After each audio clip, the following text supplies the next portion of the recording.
Kenapa setelah minum jahe, kunyit, serai sebelum tidur, bangunnya ke badan jadi pegal-pegal dan terasa ngantuk? Nah, ini ada komentar dari Kak Arif. Pak, saya minum jahe, kunyit, dan serai sebelum tidur.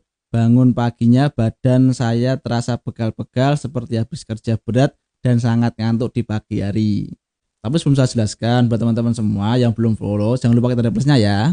Nah, yang pertama ada jahe. Jahe itu sifatnya apa? Panas, kering. Dia itu arah kerjanya perut ke atas ataupun limpa lambung, paru, jantung. Dan dia ini sifatnya masuk ke dalam herbal penghangat, pengusir angin dingin. Karena apa? Karena udah terserang angin dingin, ciri khasnya itu apa? Ciri khasnya pori-porinya menutup, dia usah keluar keringat. Makanya ketika dia minum jahe, sedangkan jahe ini dia sifatnya hangat, mengebas keringat ataupun diuretik, maka ketika kita minum jahe, hangatnya itu akan terasa ke pori-pori, dia buka pori-pori dan merangsang keluarnya keringat.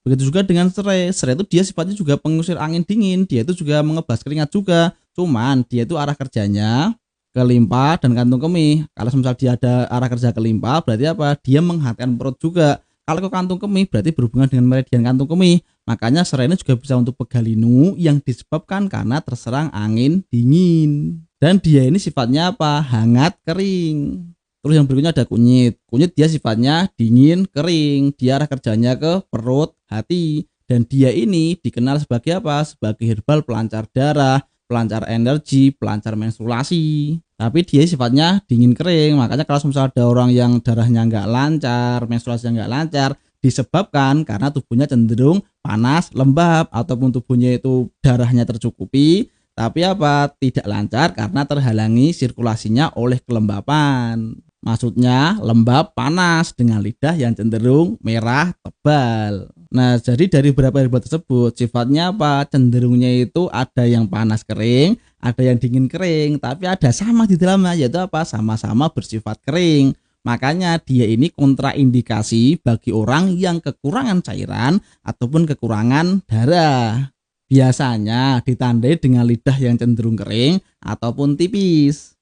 Terus juga dia sering muncul gejala kuping berdenging, tangan kaki mudah kesemutan, ataupun tangan kaki terasa panas tapi lidahnya cenderung tipis. Nah, kalau seperti ini, dia konsumsi ramuan ini, maka apa? Akan tambah kering. Karena kenapa? Dia itu kekurangan cairan ataupun darah.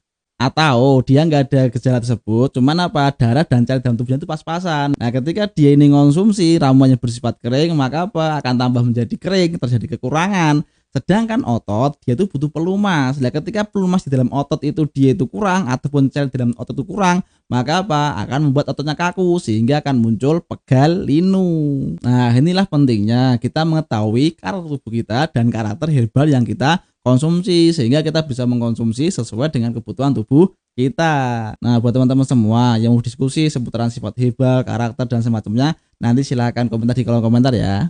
Barakallahu fikum.